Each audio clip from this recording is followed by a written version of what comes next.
જી કરું સર. હા હા. હું Urmish Vaishnav, vice president marketing, Gokul hospital, Vidyanagar main road, Rajkot.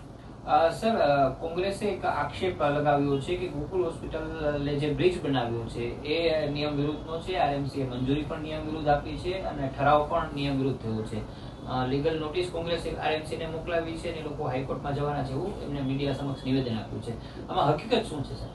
C basically આ જે કાંઈ એ લોકો આક્ષેપ કરે છે એ તદ્દન વાહિયાત છે. આ બ્રિજનું નિર્માણ અમે ફક્ત અને ફક્ત પેશન્ટના કમ્ફર્ટ લેવલ માટે કરેલું છે. અમારા ઓપરેશન થિયેટર બીજે માળે આવેલા છે, જ્યારે આઈસીયુ પણ પહેલાં અને બીજે માળે આવેલા છે. અત્યાર સુધી અમને લોકોને તકલીફ પડતી હતી કે પેશન્ટને શિફ્ટ કરવા હોય તો ઓટીમાંથી આઈસીયુમાં જે પેશન્ટને શિફ્ટ કરવું હોય એ ખૂબ જ ક્રિટિકલ હોય.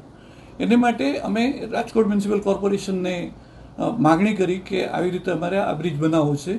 ભૂતકાળમાં આવા બ્રિજ મુંબઈમાં પણ બનેલા છે, રાજકોટમાં પણ બનેલા છે.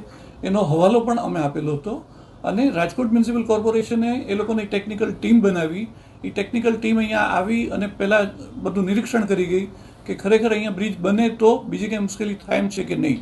તો એ લોકોએ જોયું કે બ્રિજ બને તો એમાં પેશન્ટની સુખાકારી વધે એમ છે અને આમ પબ્લિકને કોઈ તકલીફ પડે એવું નથી. એટલે એ લોકોએ ઇજનેરોને મોકલ્યા, ઇજનેરોએ સર્ટિફિકેટ આપ્યું કે તમે બનાવો.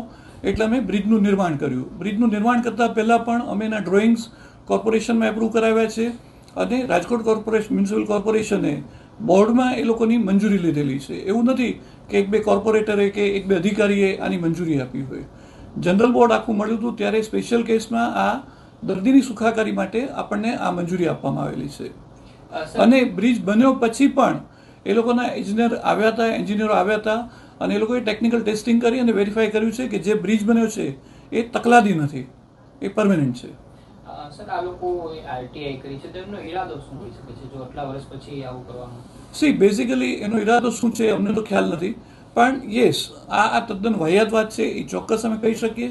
અને અમે ફક્ત ને ફક્ત ગોકુલ હોસ્પિટલ છેલ્લા 35 વર્ષથી કાર્યરત છે અને અમારે માટે દર્દી દેવો ભવ છે. એટલે દર્દીની સુખાકારી અમારે માટે સૌથી પહેલી છે. જ્યાં સુધી બ્રિજ નહોતો ત્યાં સુધી ચોમાસામાં કે તડકામાં ઓટીમાંથી અમે નીચે લઈ આવીએ, નીચેથી સામે લઈ જઈએ અને પછી ઉપર લઈ જતા હતા. તો એ દર્દીને હાલાકી ખૂબ જ પડતી હતી. સાહેબ, નીતિ નિયમોને નેવે મૂકીને આ બ્રિજ બનાવ્યો એવો આક્ષેપ એ લોકોએ કર્યો. હવે આક્ષેપ તો કોઈ પણ ગમે તે કરી શકે. જ્યારે મ્યુનિસિપલ કોર્પોરેશન, રાજકોટ મ્યુનિસિપલ કોર્પોરેશનનું તંત્ર જ્યારે અમને ઓફિશિયલ પરમિશન એના બોર્ડમાં ઠરાવ કરીને આપે છે ત્યારે એ લોકોએ પણ કંઈક નીતિ નિયમો, ધારાધોરણો ચેક કર્યા હશે, સરકારશ્રીની મંજૂરી લીધી હશે અને તમામ બોર્ડ જ્યારે આખું હતું ત્યારે એ લોકોએ અમને મંજૂરી આપેલી છે. એટલે કોઈ પણ કાયદાનો અમે ભંગ કર્યો છે એ વાત તદ્દન ખોટી છે. અમે હંમેશા કાયદાને માન આપેલું છે અને કાયદાને માન આપીએ છીએ. ઓકે.